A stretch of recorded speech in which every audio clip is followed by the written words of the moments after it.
I first heard God's voice 3 years ago. I thought I was the queen of the world.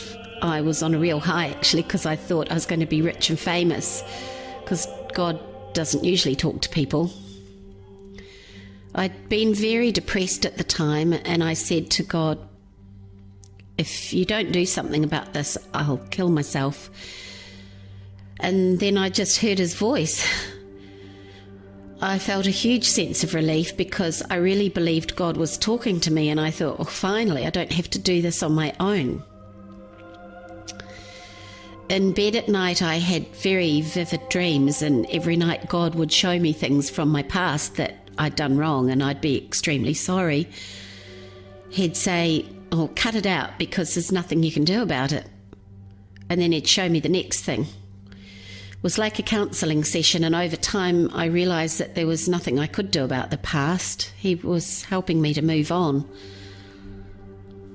I could also feel God's physical touch. If I was nervous, I could feel him holding my hand. He'd comfort me by talking me through the day step by step because I couldn't cope otherwise. He'd say, it's time to get up now and put a piece of toast in the toaster.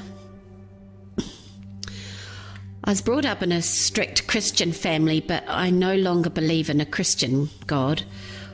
I view God as the life force within us all. I went through a period of depression 3 years into my marriage when I was 25. That's when it became apparent that my husband wasn't interested in having sex with me anymore. He used to say quite nasty things to reject me.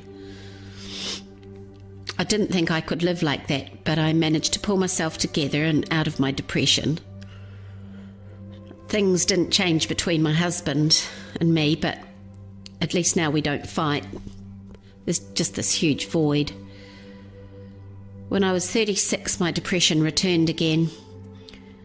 This time I was in a management position, so I had to conduct staff reviews, and I wasn't happy about the negative things my boss asked me to say to people.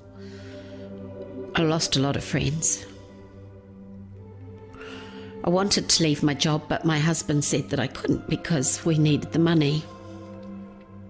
I wanted to do what my husband said, but I was very depressed about it. In the end, I ran away from work and I just didn't go back. I was okay for a while and I thought it was over, but the injustice of the situation really got to me.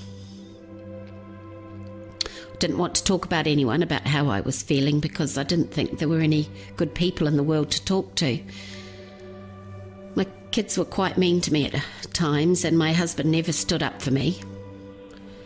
I would cry a lot, and my husband told me I was evil because I wasn't pulling my weight at home. All I could see was the bad in people, and I thought that eventually everyone would turn on me. I had choice to live in the real world and be depressed, or listen to the voice of God.